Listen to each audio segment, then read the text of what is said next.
Hello friends, good morning everyone. उम्मीद है कि आप लोग अच्छे होंगे। तो दिन है सोमवार और सुबह के बज रहे हैं 4:30। तो आज हम एक नए टॉपिक के बारे में बात करेंगे जिसका नाम है जेरोम ब्रूनर, जो कि एक साइकोलॉजिस्ट थे, काफ़ी मशहूर। तो जेरोम ब्रूनर के हम आज संज्ञानात्मक विकास के बारे में जानेंगे। तो चलिए स्टार्ट करते हैं जेरोम ब्रूनर का संज्ञानात्मक विकास। सबसे पहले ब्रूनर के संज्ञानात्मक विकास के बारे में जानने से पहले ब्रूनर के बारे में कुछ मुख्य बिंदु हैं, उनको भी जान लेना अनिवार्य है। लेकिन हम इन मुख्य बिंदुओं को संज्ञानात्मक विकास की कुल जो 3 अवस्थाएं हैं उनको पढ़ने के बाद उसके बारे में बात करेंगे। तो सबसे पहले ये जानिए कि जो जेरोम ब्रूनर साहब थे उन्होंने संज्ञानात्मक विकास के बारे में बताया था। हालांकि इसके पहले जीन पियाजे साहब ने भी संज्ञानात्मक विकास के बारे में बताया था। तो ये कह सकते हैं कि जो जेरोम ब्रूनर का संज्ञानात्मक विकास है वो जीन पियाजे का एक अलग रूप से प्रस्तुत किया गया भाग है। और ब्रूनर साहब ने इसकी कुल 3 अवस्थाएं बताई थी: अधिनियम, प्रतिमाकारिता और सांकेतिकता, जिसके बारे में हम बात करेंगे आज। तो स्टार्ट करते हैं। ब्रूनर का संज्ञानात्मक विकास।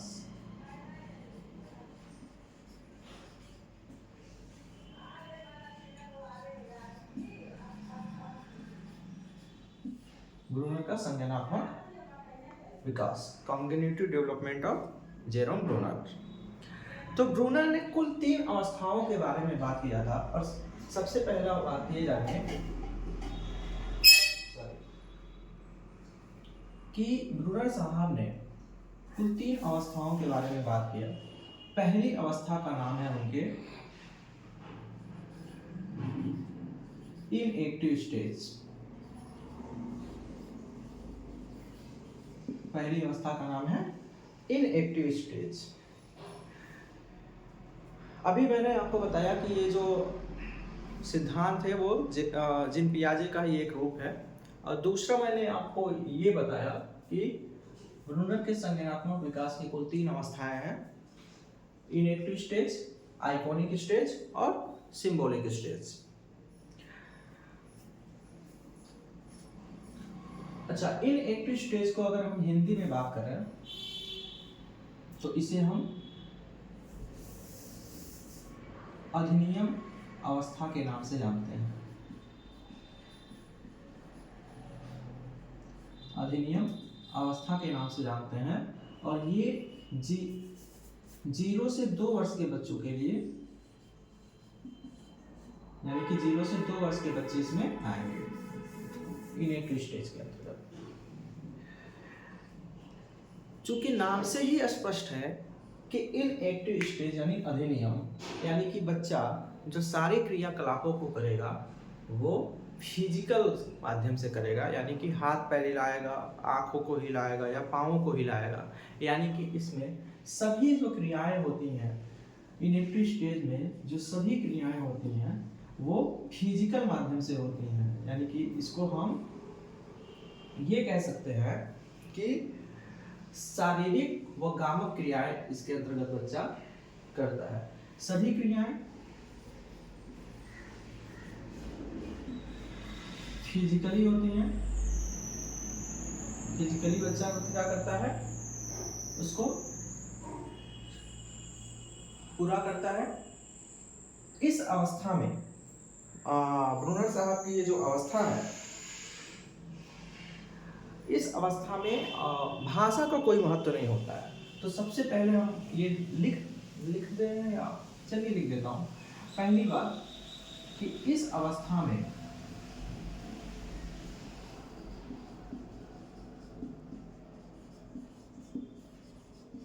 भाषा का महत्व होता ही नहीं है।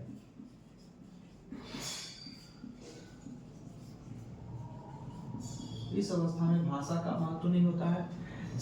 चूंकि जब भाषा का महत्व नहीं होगा, यानी कि जो भी कार्य संपन्न किया जाएगा बालक के द्वारा उसमें ज्ञान की कोई जरूरत नहीं पड़ेगी, यानी कि ज्ञान के आधार पे कार्यों को संपन्न नहीं किया जाता है,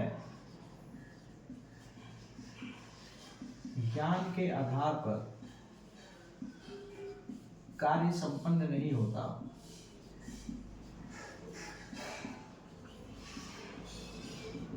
ये भी कह सकते हैं कि ज्ञान के आधार पर इसमें कार्यों को संपन्न नहीं किया जा सकता है। और इस अवस्था में जो बालक होता है, अभी बताया हूं कि फिजिकली होता है, यानी कि इस अवस्था में बालक के द्वारा गामक क्रियाएं की जाती है। गामक मतलब फिजिकली क्रियाएं की जाती है या शारीरिक क्रियाएं की जाती हैं। तो बालक के द्वारा शारीरिक व गामक क्रियाएं की जाती हैं। ठीक है, जैसे कि हाथ और पैरों को चलाना, हाथ और पैरों को चलाना, यानी कि सारी क्रियाएं, इस अवस्था के अंतर्गत सारी क्रियाकलापों को बालक अपने शारीरिक माध्यम से क्या करेगा, लोगों के सामने प्रस्तुत करता है। और ये जो उम्र होती है वो बालक के 0 से 2 वर्ष की उम्र होती है। अच्छा, इनएक्टिव स्टेज को या जेरोम लूनर के पहला जो स्टेज है, इसको, ये जो सिद्धांत है वो लर्निंग बाय डूइंग सिद्धांत पे आधारित है। लर्निंग बाय डूइंग सिद्धांत पे आधारित है। ठीक है, यानी कि इस पे क्या है, ये बेस्ड है लर्निंग बाय डूइंग सिद्धांत पे।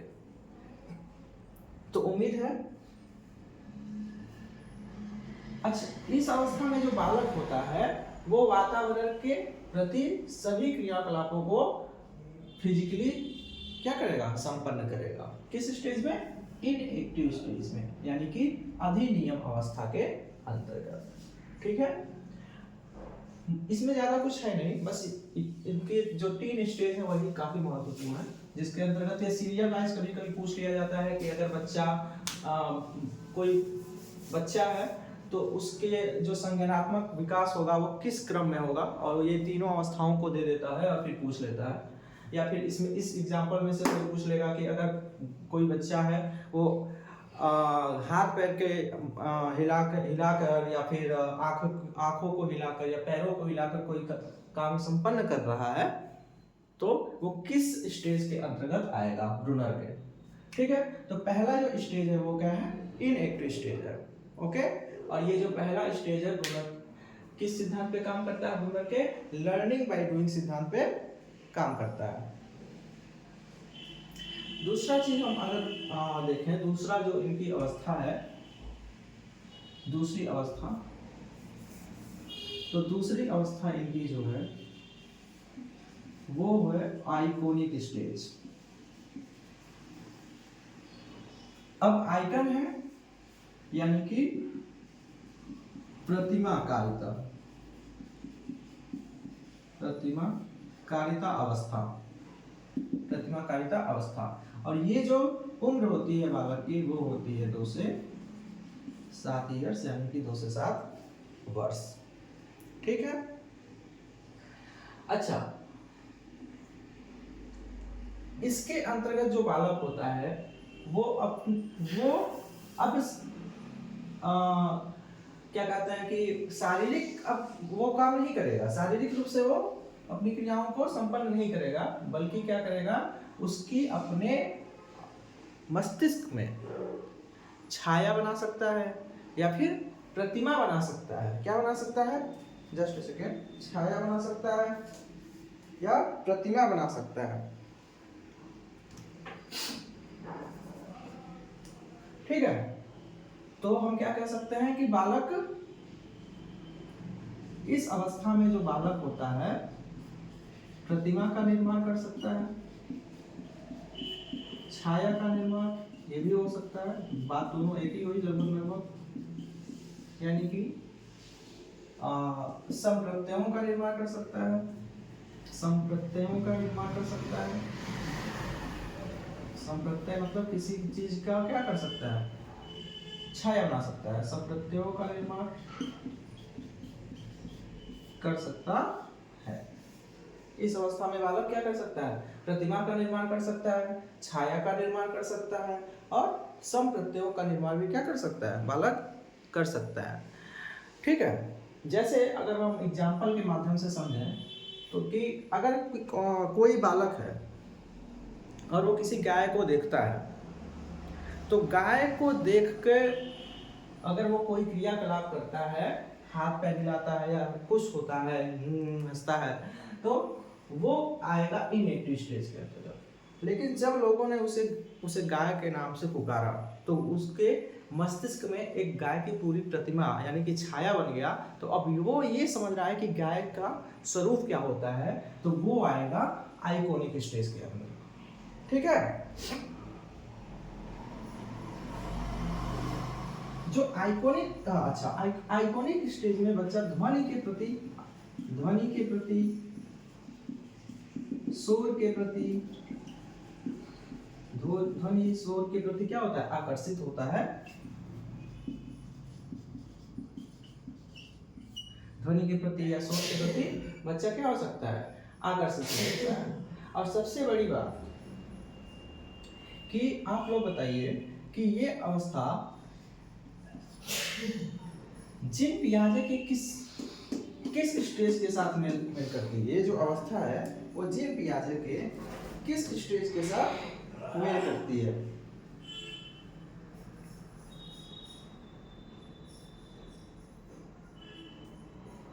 ठीक है,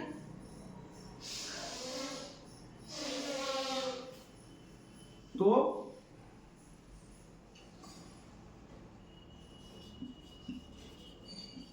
ये जो अवस्था है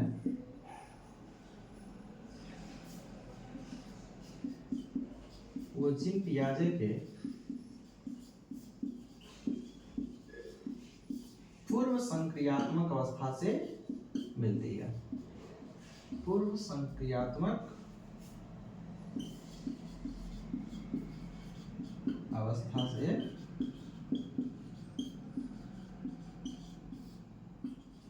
मिलती है।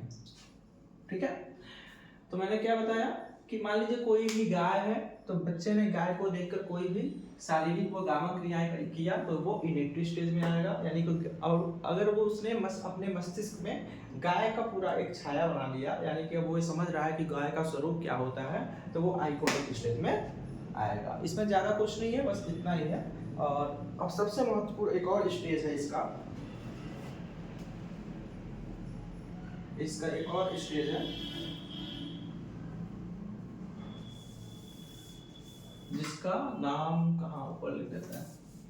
ठीक है, दो स्टेज हो गया। एक और स्टेज है इसका जिसे बोलते हैं सांकेतिकता या फिर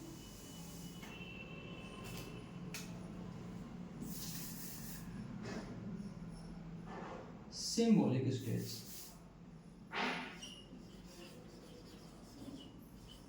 सिंबॉलिक स्टेज या फिर इसी को अगर हम हिंदी में बोले तो सांकेतिकता अवस्था। चूंकि नाम से ही पता चल रहा है कि अब जो बच्चा है वो सिंबल को समझने लगेगा, संकेतों को समझने लगेगा, जानने लगेगा। ठीक है, यानी कि ये जो इसमें जो बच्चा है चिन्हों और संकेतों को जानने लगता है, चिन्हों और संकेतों को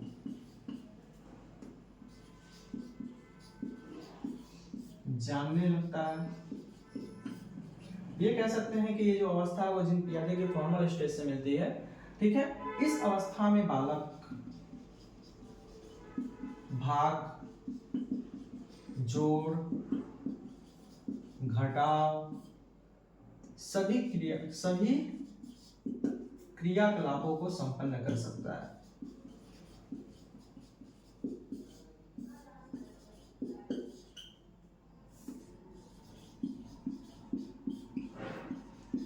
इस जो सिंबॉलिक स्टेज होता है उस अवस्था में बालक जो होता है, अब ये जो बालक है, अब ये जानता है कि x square minus Y square क्या होता है, यानी कि ये जो बालक है अब x square minus Y square को क्या करने लगा, जानने लगा है। ठीक है, बच्चा a प्लस बी के होल स्क्वायर को क्या करता है, जानता है। ये जो अवस्था है, यह जो अवस्था है वो जीन पियाजे के किस अवस्था से मिलेगा, अच्छा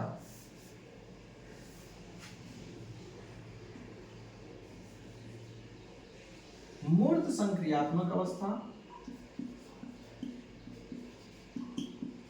मूर्त संक्रियात्मक अवस्था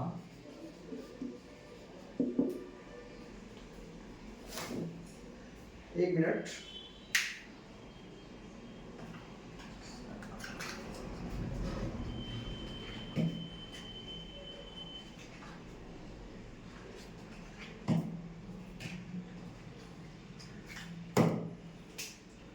ठीक है।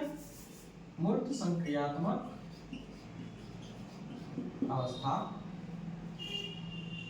और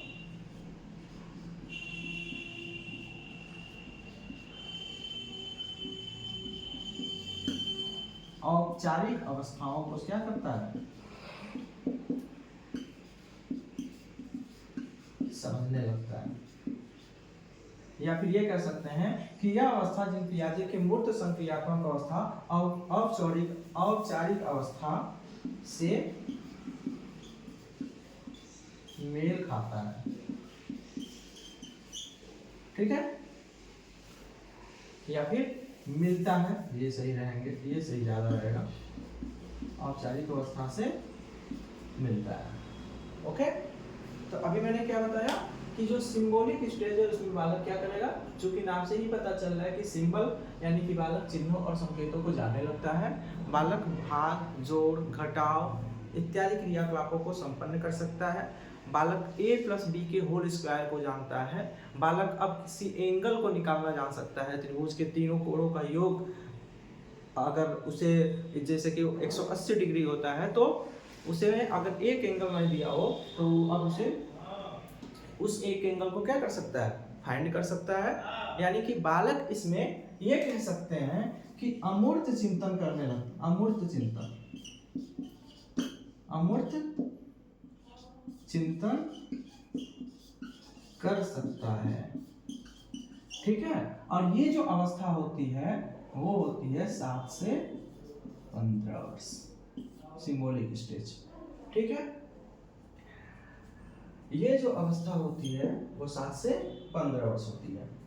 यानी कि अब जो बालक है ना, गाय को देखेगा तो उसको गाय के नाम से पुकारेगा। पहले मैंने क्या कहा कि बालक ने जब किसी गाय को देखा, ठीक है, बालक जब किसी गाय को देखता है, जैसे एक एग्जांपल है कि बालक किसी गाय को देखता है तो उससे देख के खुश हो सकता है, हाथ पैर हिला सकता है। तो वो जो स्टेज आएगा वो किस में आएगा, इनएक्टिव स्टेज में, सॉरी हाँ इनएक्टिव स्टेज में आएगा। लेकिन अब लोगों ने जब लोगों ने देखा उसने कि लोगों ने उसको देखकर गाय के क्या किया, गाय गाय कहा, तो अब उसके मस्तिष्क में एक गाय की प्रतिमा बन जाएगी, छाया बन जाएगा कि हाँ गाय का स्वरूप क्या होता है। तो ये आएगा आइकॉनिक स्टेज में। ठीक है, फिर जब बच्चा 7 से 15 वर्ष की अवस्था में पहुंचता है तो बच्चा अब ये पता लगा सकता है कि कौन गाय है और कौन बैल है, दोनों में अंतर कर सकता है, यानी अमूर्त चिंतन कर सकता है। यानी कि अब बच्चा जब गाय को देखेगा तो उसे गाय के नाम से पुकारेगा। तो और यही अवस्था क्या कहलाती है, सांकेतिकता कहलाती है। जैसे मान लीजिए कोई बच्चा पापा को देखता है तो हाथ पैर हिलाता है या खुश होता है।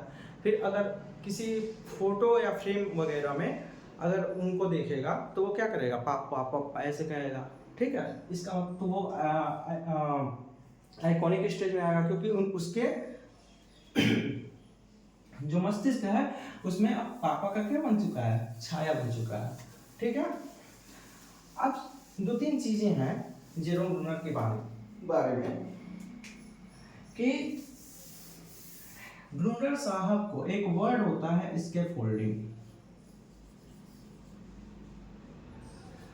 एक वर्ड होता है स्कैफोल्डिंग। तो ब्रूनर को स्कैफोल्डिंग का पिता कहा जाता है। क्यों कहा जाता है? क्योंकि ब्रूनर साहब ने, हालांकि स्कैफोल्डिंग वर्ड आप वाइगोत्स्की के थ्योरी में पढ़ेंगे, ठीक है, लेकिन यहाँ पे आपको स्कैफोल्डिंग का पिता ब्रूनर साहब को इसलिए कहा जाता है कि ये जो स्कैफोल्डिंग जो वर्ड है ना, वो ब्रूनर ने दिया था। किसने दिया था? ब्रूनर ने दिया था। इसी के वजह से इनको स्कैफोल्डिंग का क्या कहा जाता है? पिता कहा जाता है। दूसरा चीज ये देखिए, जानिएगा कि जो जेरोम ब्रूनर का जो पहला जो नियम है इनेक्टिव स्टेज, वो लर्निंग बाय डूइंग सिद्धांत पे आधारित है, पहले ही बता दिया था। दूसरा चीज कि इनको डिस्कवरी ऑफ लर्निंग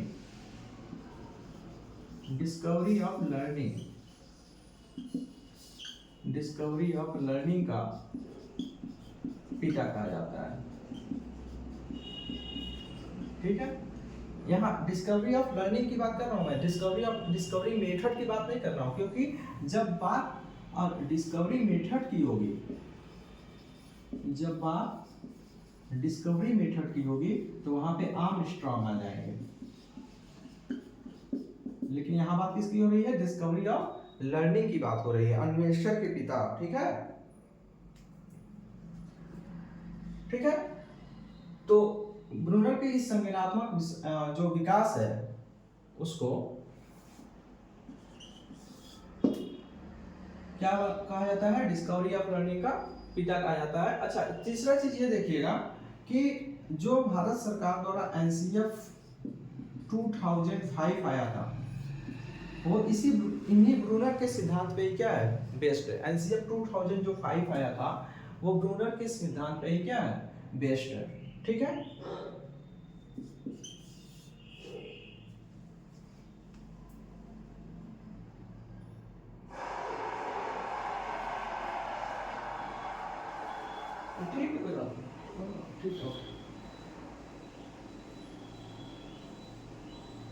ठीक है। एक और टर्म देखिएगा,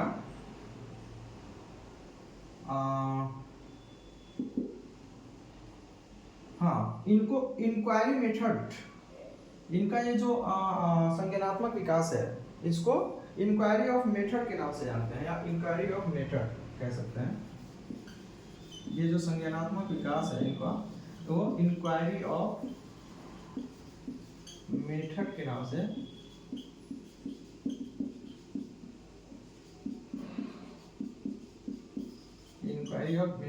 से जाना जाता है।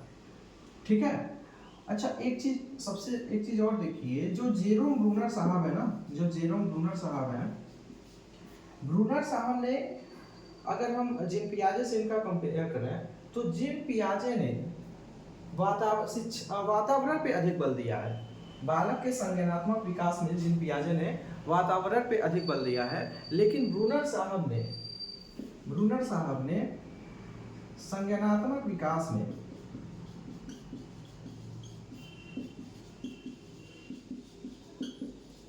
शिक्षा पे अधिक बल दिया, शिक्षा पर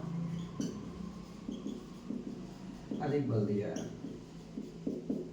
तो यहां से भी क्वेश्चन पुट अप किए जा सकते हैं कि एनसीएफ 2005 में किसकी भूमिका है? तो ब्रूनर साहब की। इंक्वायरी ऑफ मेथड के नाम से इनका ये सिद्धांत जाना जाता है, और ब्रूनर ने संज्ञानात्मक विकास पर सबसे अधिक बल किसका दिया? शिक्षा पर। लेकिन अगर हम बात जीन पियाजे की करते हैं, तो जीन पियाजे ने वातावरण को क्या बताया? अधिक प्रभावशाली बताया। ठीक है, तो ये जो तीनों स्टेज हैं, इनएक्टिव, आइकोनिक और सिंबॉलिक, बस इतने ही हैं। इनके 3 अवस्थाओं के बारे में ब्रूनर साहब ने बताया था, संज्ञानात्मक विकास के बारे में। तो इनएक्टिव स्टेज में बालक क्या करता है? शारीरिक और गामा क्रियाएं करेगा। आइकोनिक स्टेज में बालक अब छाया बनाने लगता है, और ये जो अवस्था है वो जिन पियाजे की पूर्ण संक्रियात्मक अवस्था से भी मिलता है। और सिंबॉलिक स्टेज, अब बालक अमूर्त चिंतन करने लगता है। औपचारिक अवस्था के नाम से अगर जिन पियाजे की बात करें तो उस टर्म में औपचारिक अवस्था और मूर्त संक्रियात्मक अवस्था के नाम से भी जानते हैं। यानी कि बालक इसमें औपचारिक यानी अमूर्त चिंतन भी करने लगता है। बालक A square minus B square को जानता है, S square minus Y square को जानता है। ठीक है, तो बस अब इसमें बस इतना ही है। और ये जो साइड टर्म है ये भी काफ़ी इंपॉर्टेंट है एग्जाम की दृष्टि से, तो उम्मीद है आपको पसंद आया होगा। ओके, तो सुबह होने वाला है,